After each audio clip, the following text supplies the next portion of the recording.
जय हिंद। आपका स्वागत है कॉन्सेप्ट सॉल्यूशन वीके पर। आज हम लोग एक नया टॉपिक के साथ देखेंगे रासायनिक अभिक्रिया। ये रासायनिक अभिक्रिया क्या होते हैं? तो रासायनिक अभिक्रिया देखेंगे क्लास 10 के लिए बहुत ही इंपॉर्टेंट है। एग्जाम में इससे क्वेश्चन आता ही आता है। तो हम लोग देखेंगे कि रासायनिक अभिक्रिया है क्या। जब किसी पदार्थ को अकेले या किसी अन्य पदार्थ के साथ संयोग करके एक नया पदार्थ का निर्माण करता है तो उसी को हम लोग क्या कहते हैं? रासायनिक अभिक्रिया। तो रासायनिक अभिक्रिया देखें तो रासायनिक अभिक्रिया में होता क्या है कि दो या दो से अधिक या अकेले कोई भी पदार्थ को अकेले को किसी अन्य साथ अभिक्रिया कर ले तो उसी को हम लोग कहते हैं रासायनिक अभिक्रिया। जैसे मैं देखें तो हम हाइड्रोजन ले लेते हैं और ऑक्सीजन ले लेते हैं। हाइड्रोजन और ऑक्सीजन मिलकर बनेगा क्या? तो हाइड्रोजन और ऑक्सीजन मिलकर जल बनता है। तो जल, तो रासायनिक अभिक्रिया के दो भाग हो गए। एक भाग इधर वाला जो भाग लिया था, तो भाग लेने वाले पदार्थ को अभिकारक या अभिकर्मक कहते हैं। क्या कहते हैं? अभिकारक। और भाग लेने वाले पदार्थ को अभिकारक या इसी को अभिकर्मक भी कहा जाता है। और जो इसके फलस्वरूप पदार्थ का निर्माण होगा उसको हम लोग कहेंगे उत्पादित पदार्थ या प्रतिफल कहते हैं। तो इसको कहेंगे उत्पादित पदार्थ। उत्पादित अभिक्रिया में दो भाग, एक अभिकारक दूसरा उत्पादित। अभिक्रिया में भाग लेने वाले पदार्थ को अभिकारक कहते हैं और अभिक्रिया का जो फलस्वरूप बनता है उसको हम लोग उत्पादित या प्रतिफल कहते हैं। इसको अलग करने के लिए हम लोग तीर चिन्ह का प्रयोग करते हैं। इस तीर चिन्ह की जो दिशा होगी, दिशा भी ध्यान रखेंगे कि अभिकारक से उत्पादित की ओर होती है। अभिकारक से उत्पादित की ओर होती है। तो यही हो गया रासायनिक अभिक्रिया। रासायनिक अभिक्रिया के पहचानने का कुछ नियम है। पहचानने के इसके लिए इसके अभिलेख पर विचार करते हैं हम लोग। इसके अभिलेख पर विचार करें तो पहला अभिलेख होगा रासायनिक अभिक्रिया का। पहला अवस्था में परिवर्तन होगा।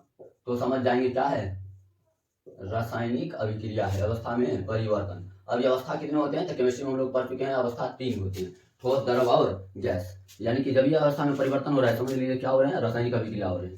दूसरा ताप में परिवर्तन हो जाए। ताप में परिवर्तन। ताप में परिवर्तन होगा, समझ लेंगे रासायनिक अभिक्रिया हो रहा है। उसके बाद देखिए रंग परिवर्तन हो जाए। रंग परिवर्तन सबका एग्जाम्पल अभी हम करवाएंगे। चौथा है उष्मा का निकलना। उष्मा का निकलना जहां उष्मा निकलेगा समझ लेंगे क्या है? वह रासायनिक अभिक्रिया है। अब इसके देखते हैं हम कई प्रकार देखेंगे रासायनिक अभिक्रिया के प्रकार, और इसी से क्वेश्चन आता है। तो समझना है रासायनिक अभिक्रिया के प्रकार को। यहाँ थोड़ा थोड़ा काम आता है संतुलित करना रासायनिक अभिक्रिया को। तो हम लोग पहले देखते हैं इनके प्रकार। संयोजन अभिक्रिया, संयोजन कॉम्बिनेशन रिएक्शन, संयोजन अभिक्रिया। संयोजन अभिक्रिया का परिभाषा हम याद रखेंगे, बहुत आसान है। संयोजन मतलब संयोग करना, यानी जुड़ना, एक दूसरे से जुड़ना। संयोजन का मतलब क्या? एक दूसरे से जुड़ना। क्या कहेंगे? अनेक पदार्थ मिलकर एक पदार्थ का निर्माण करे तो उसी को हम लोग क्या कहेंगे? संयोजन अभिक्रिया। याद रखेंगे, अनेक पदार्थ मिलकर एक पदार्थ का निर्माण करे तो उसे हम लोग संयोजन अभिक्रिया कहते हैं। जैसे में देखे तो अभी दिए थे एग्जाम्पल H2 + O2। इसमें क्या हो गया? अनेक पदार्थ, दो पदार्थ है, दो पदार्थ मिलकर के बन जाएगा जल। ये कौन सा अभिक्रिया कहलाएगा? संयोजन अभिक्रिया। दो पदार्थ मिलकर एक पदार्थ का निर्माण किया, यानी कि अनेक पदार्थ मिलकर के एक नए पदार्थ का निर्माण करे एक ही पदार्थ का, तो उसे हम लोग कहेंगे संयोजन अभिक्रिया, संयोग हो जाए। अब इसको संतुलित करना जरूरी होता है। संतुलित के लिए अगला देख लीजिएगा, इसका वीडियो हम लोग संतुलित सिखा चुके हैं। तो संतुलित करना भी आपको पूछा जाता है। तो इसको हम लोग संतुलित करेंगे। संतुलित फिर समझिए, यहाँ पे हाइड्रोजन है, यहाँ 2, यहाँ भी है 2, ऑक्सीजन है यहाँ 2, यहाँ भी है 2। तो हम लोग करें क्या? यहाँ पर एक ही है, एक है, तो इसको हम लोग 2 से कर देंगे गुना। इस 2 से जो गुना करते हैं ना, हाइड्रोजन हो गया 2 दूनी 4, और ऑक्सीजन यहाँ कुछ नहीं है तो 1 रहता है, तो 2 को 1 से गुना हो जाएगा, तो ऑक्सीजन हो गया 2। अब तो गड़बड़ा गई। यहाँ हाइड्रोजन है 2 गो, ऑक्सीजन में है 2 गो। ऑक्सीजन तो पूरा गया, हाइड्रोजन को पुराना है 4, इसमें कर देंगे 2 से गुना, यानी यहाँ भी हो जाएगा 2 से गुना। ये हो चुके हैं संतुलित। तो संतुलित कर दिए, हो गया ये संयोजन अभिक्रिया का एक एग्जाम्पल। बस ऐसे ही एग्जाम्पल दे देगा, कहेगा इसमें कौन सा अभिक्रिया है, तो बताना है संयोजन अभिक्रिया। अब देखते हैं और अगला C+O2। C+O2 क्या है? कार्बन प्लस ऑक्सीजन मिलकर क्या बनेगा?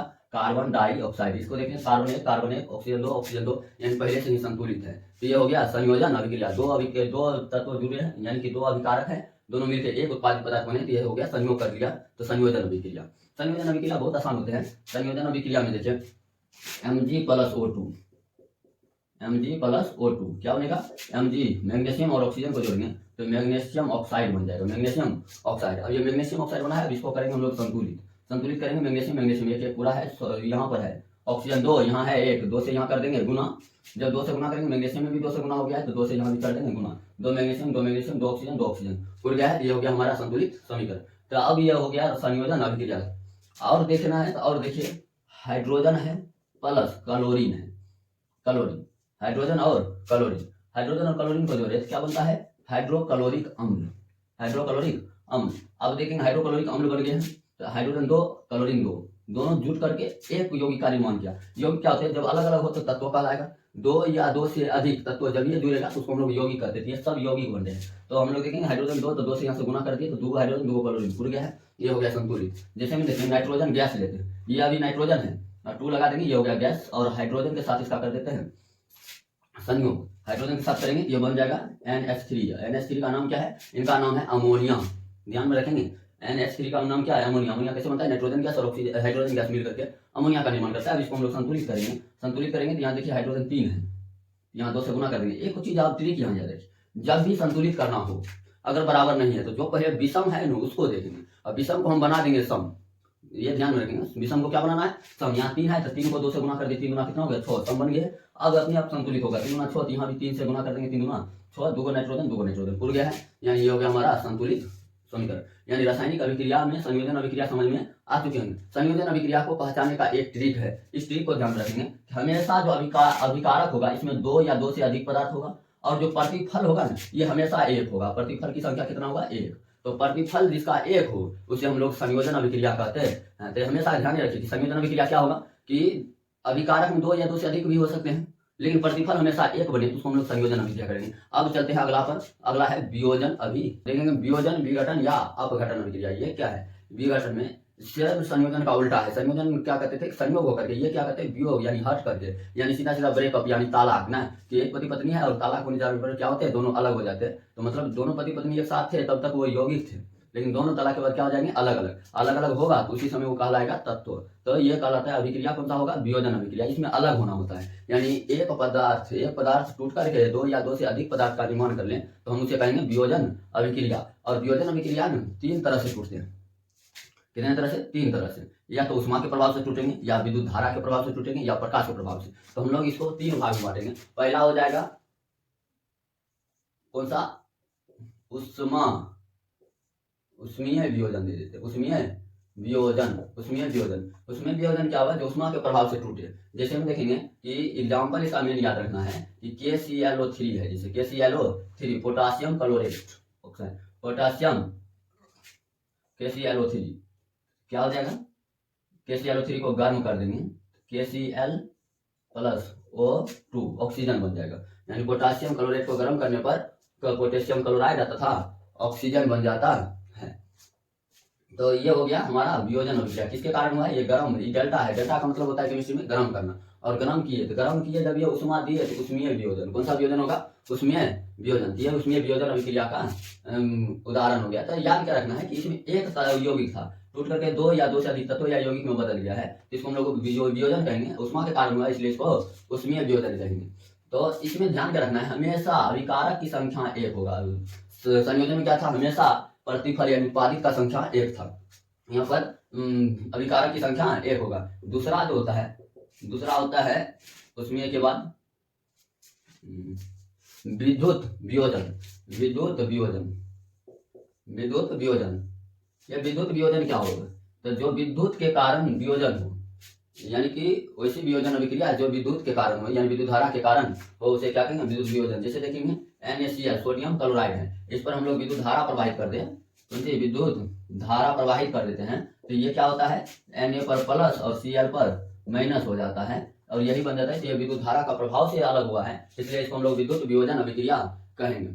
समझ रहे हैं। जैसे पोटेशियम क्लोराइड ले लेते हैं, पोटेशियम क्लोराइड पर भी विद्युत धारा यानी I प्रवाहित कर दें तो पोटेशियम पर प्लस चार्ज और Cl पर माइनस चार्ज आ जाते हैं, तो इसको हम लोग कौन सा अभिक्रिया कहेंगे, विद्युत वियोजन। इसमें कौन सा अभिक्रिया है, विद्युत वियोजन। वियोजन का तो एक ही नियम कि हमेशा अभिकारक की संख्या 1 होगा और प्रतिफल की संख्या 1 से अधिक होगा, इसी को हम लोग कहेंगे विद्युत वियोजन। इसका ट्रिक के साथ याद रखेंगे कि अभिकारक की संख्या 1 हो तो विद्युत वियोजन यानी वियोजन अभिक्रिया होगा। इसमें तीसरा हो जाता है प्रकाशीय। कौन सा, प्रकाशीय अभिक्रिया, प्रकाशीय वियोजन। प्रकाशीय वियोजन क्या होता है, जो प्रकाश के कारण हो, किसके कारण, प्रकाश के कारण वियोजन की क्रिया होगा, जिसको लोग विद्युतीय प्रकाश के कारण होगा प्रकाशीय वियोजन कहेंगे। जैसे में देखें AgCl है, यानी सिल्वर क्लोराइड है, इस पर प्रकाश दे दें यानी लाइट का प्रयोग करें, तो प्रकाश के कारण क्या होता है, Ag अलग हो जाता है और Cl अलग हो जाता है, यानी कि सिल्वर अलग और क्लोरीन अलग हो जाते हैं। तो इसको हम लोग देखिए, तो एक अभिकारक है और 2 प्रतिफल है, 1 से 2 बन गए हैं, इसको हम लोग कहेंगे वियोजन अभिक्रिया। वियोजन अभिक्रिया हमेशा याद रखेंगे, 1 से हमेशा बनेगा कितने, 2, इसको हम लोग वियोजन।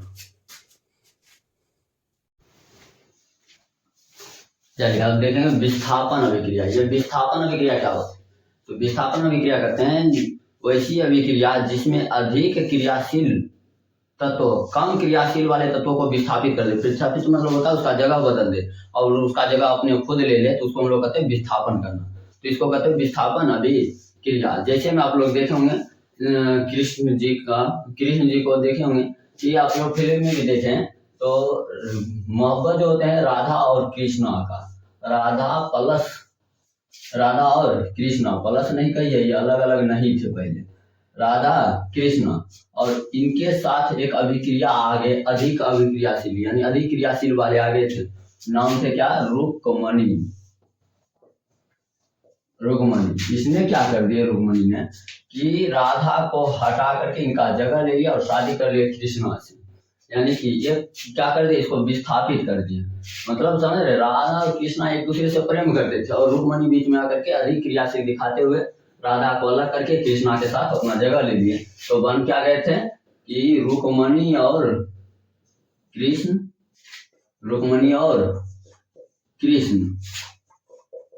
और अलग कर दिया किसको? राधा जी को अलग कर दिया। ये हो गया विस्थापित कर देना। इनको विस्थापित कर दिए, यानी ये था कृष्ण भगवान के साथ, इनको अलग कर दिया और खुद उनका जगह ले लिए। इसको हम लोग कहते हैं विस्थापन अभिक्रिया। तो विस्थापन अभिक्रिया समझ में आए क्या करेगा कि दो आदमी की सही जिंदगी में एक नया तीसरा कोई आ करके आग लगा दे, तो उसी को हम लोग क्या कहते हैं?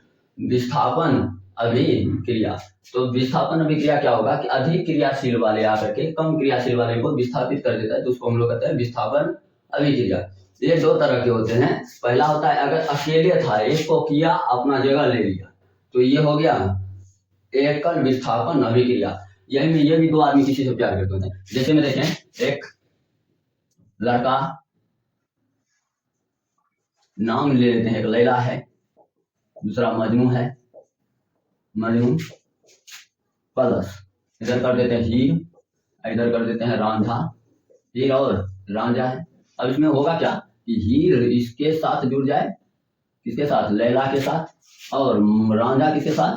मजनू के साथ जुड़ जाए। तो इसमें क्या हो रहा है कि दो आदमी का हो रहा है परिवर्तन, जगह परिवर्तन, यानी दो को विस्थापन हो रहा है, उभय विस्थापन। अगर लैला परिवर्तन किया हीर के साथ तो मजनू भी परिवर्तन कर ले किसके साथ? रांझा के साथ, यानी दोनों के दोनों विस्थापित हो गए। इसको हम लोग कहते हैं उभय विस्थापन अभिक्रिया। एकल विस्थापन में क्या होगा? एक आदमी के प्रभाव से एक को विस्थापित किया जाए तो एकल विस्थापन, दो को विस्थापित हो तो दोनों का दोनों विस्थापित करें तो उसको हम लोग क्या कहेंगे?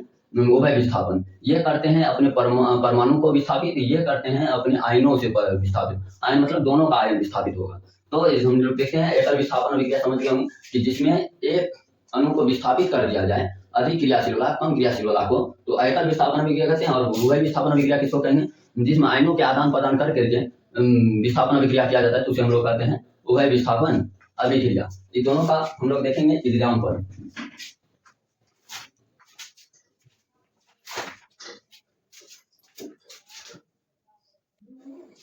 एग्जाम्पल देखें, इनका एग्जाम्पल देते हैं। इसका एग्जाम्पल क्या है? इनका एग्जाम्पल जैसे देखें तो Fe है, यानी फेरस लोहा के साथ H2SO4 को जोड़ दिए। ये करता क्या है? ये हाइड्रोजन को रिचार्ज कर देगा। अभी देखिए ना, एक को रिचार्ज करना है FeSO4 बन जाता है, यानी ये Fe जो है इसका शुरुआत इसके अंत वाला से जुड़ जाएगा, SO4 प्लस हाइड्रोजन। इसमें हुआ क्या? हाइड्रोजन SO4 के साथ था, SO4 में से हाइड्रोजन को हटा करके अलग कर दिया, विस्थापित कर दिया, इसलिए इसको हम लोग कहते हैं एकल विस्थापन। अकेले विस्थापित हुआ है, एकल विस्थापन अभिक्रिया कहेंगे।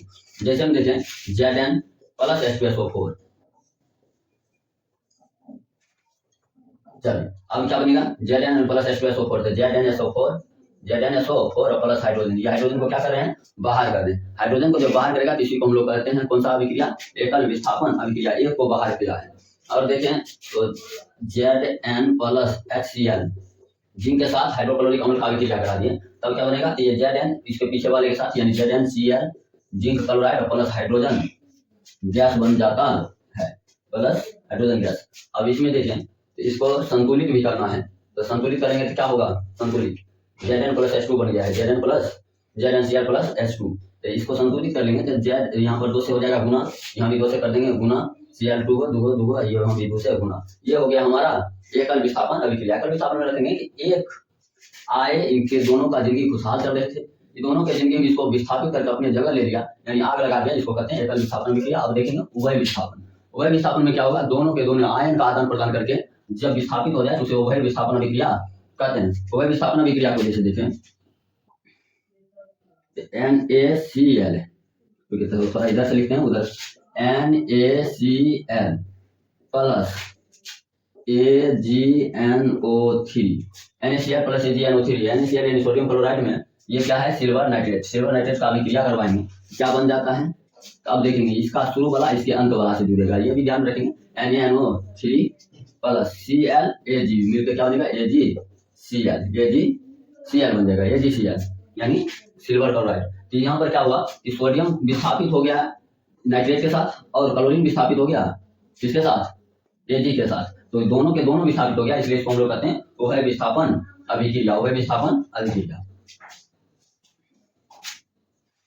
तो ये हो गया उभय विस्थापन अभिक्रिया खत्म। तो एक विस्थापन अभिक्रिया हो गई खत्म। अब अगला देखते हैं, अगला चलिए अब हम देखते हैं रासायनिक अभिक्रिया में कौन सा, ऑक्सीकरण और अवकरण अभिक्रिया। ऑक्सीकरण अभिक्रिया क्या होते हैं, ऑक्सीकरण अभिक्रिया होते हैं जिसमें ऑक्सीजन का योग, ऑक्सीजन का योग यानी जुड़े, और हाइड्रोजन का वियोग, हाइड्रोजन हटाने को हम लोग वियोग कहते हैं, यानी ऑक्सीजन का योग और हाइड्रोजन का वियोग हो, जिसको हम लोग कहते हैं ऑक्सीजन अभिक्रिया। इधर अगर देखें अवकरण में, इसमें क्या होगा, सेम उल्टा, यानी कि हाइड्रोजन का योग, हाइड्रोजन का योग और ऑक्सीजन का क्या हो, वियोग, ये कहलाता है अवकरण अभिक्रिया। इन दोनों एक दूसरे के उल्टे हैं। ऑक्सीकरण किसको कहेंगे, ऑक्सीजन का योग होगा ऑक्सीकरण और ऑक्सीजन का वियोग होगा तो अवकरण, या हाइड्रोजन का वियोग होगा ऑक्सीकरण और हाइड्रोजन का योग होगा अवकरण। लेकिन इससे सवाल बनता है नहीं, सवाल हमेशा हाइड्रोजन और ऑक्सीजन दे करके ही दे, ऐसा कोई जरूरी नहीं है। तो इसके लिए हम लोग कॉन्सेप्ट सीखेंगे क्या, ऑक्सीजन को माइनस चार्ज होता है, यानी ऋणात्मक,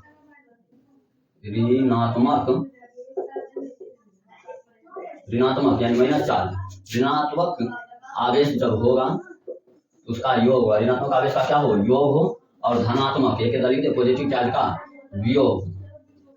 तो ऋणात्मक चार्ज का योग और पॉजिटिव चार्ज यानी धनात्मक का वियोग। सेम उल्टा यहाँ पर क्या हो जाएगा, यहाँ पर हाइड्रोजन का योग हो रहा है, हाइड्रोजन को प्लस चार्ज होते हैं, यानी धन और ऋण, धन का योग हो और ऋण का वियोग हो, तो इसको हम लोग क्या कहेंगे, अवकरण। ये ज्यादा अवसर पर ध्यान रखेंगे कि यहाँ पर माइनस आवेश का जब योग होगा, माइनस आवेश का योग होगा, इसको हम लोग क्या कहेंगे, ऑक्सीकरण, और प्लस का योग होगा तब कहेंगे अवकरण। तो ये दोनों बात को ध्यान रखेंगे तो एक क्वेश्चन बन जाएगा। चलिए तो हम लोग देखते हैं इसका एग्जाम्पल, जैसे सी या plus O2, C plus O2। अब देखेंगे सी प्लस O2 बनता क्या है, CO2, यहाँ क्या हो गया, ऑक्सीजन का इसके साथ योग हो गया, इसको हमने यहाँ पर याद रखेंगे। सी प्लस O2 में क्या हो गया, ऑक्सीजन का योग हुआ, ये हो गया ऑक्सीकरण अभिक्रिया। ये कौन सा अभिक्रिया हो गया, ऑक्सीकरण अभिक्रिया। जैसे में देखिए S प्लस O2, ये सब S प्लस O2, ये इसमें कौन सा अभिक्रिया हो जाएगा, SO2, S के साथ O2, ऑक्सीजन का योग हो गया, ये हो गया ऑक्सीकरण अभिक्रिया। सेम इसका भी देखते हैं एग्जाम्पल। ये एग्जाम्पल को ज्यादातर पर ध्यान रखिए और समझने की कोशिश कीजिए, तभी ये समझ में आएगा। जैसे देखिए हाइड्रोजन है और इसके साथ क्लोरीन को मिला दिए, हाइड्रोजन और क्लोरीन को मिलाते हैं बनता है हाइड्रोक्लोरिक अम्ल, तो क्लोरिक अम्ल कहिए या हाइड्रोक्लोराइड कहिए। तो ये क्या हो गया, HCl का निर्माण करता है, संतुलित कर दे 2 से। यहाँ हुआ क्या, हाइड्रोजन का योग हो गया क्लोरीन के साथ, हाइड्रोजन का योग होगा अवकरण अभिक्रिया कहलाता है। चलिए तो ये भी हो गया हमारा कौन सा अभिक्रिया, अवकरण अभिक्रिया। तो अब अवकरण अभिक्रिया का ये उदाहरण हो गया। अब क्या होते हैं कि हाइड्रोजन के साथ अगर ऑक्सीजन को मिला दे तब क्या होगा, हाइड्रोजन के साथ ऑक्सीजन को मिला दे तो ये बनेगा जल, कौन सी बन जाएगा, जल। हाइड्रोजन जुट गया ऑक्सीजन के साथ, इसलिए हम लोग इसको अवकरण अभिक्रिया में रखते हैं। अब हम देखेंगे ये दोनों मिलकर भी एक निर्माण करता है, यानी ऑक्सीकरण और अवकरण। ये दोनों से बहुत ज्यादा क्वेश्चन, रेडॉक्स अभिक्रिया। रेडॉक्स अभिक्रिया क्या है, जब ऑक्सीजन और अवकरण अभिक्रिया दोनों साथ साथ होती है तो उसे हम लोग रेडॉक्स अभिक्रिया कहते हैं। अब जैसे में देखें तो एग्जाम्पल इसका याद रखेंगे, और सबसे ज्यादा यही पूछा जाता है एग्जाम में कि इनमें से कौन एक रेडॉक्स अभिक्रिया है, आपको अभिक्रिया पहचान होगा, यानी एग्जाम्पल पहचान होगा। तो हम लोग देखते हैं, तो जैसे में दे दिया Fe2O3 प्लस कार्बन मोनोऑक्साइड दे देते हैं। चलिए इससे बनाएंगे तो क्या बनेगा, इसका बनता है कुछ Fe अलग हो जाएगा, यानी फेरस अलग, प्लस कार्बन डाइऑक्साइड बन जाता है। अब यहाँ देखें तो Fe ऑक्सीजन से अलग हो रहा है, यानी Fe से क्या हो गया, ऑक्सीजन का अलग होना, अलग होगा ऑक्सीजन देखेंगे, वियोग हो गया, वियोग हुआ तो अवकरण। यहाँ पर कौन सा अभिक्रिया Fe के साथ हो रहा है, अवकरण अभिक्रिया। और देखें कार्बन मोनोऑक्साइड में ऑक्सीजन की संख्या 1 था, एक और जुट गया, यहाँ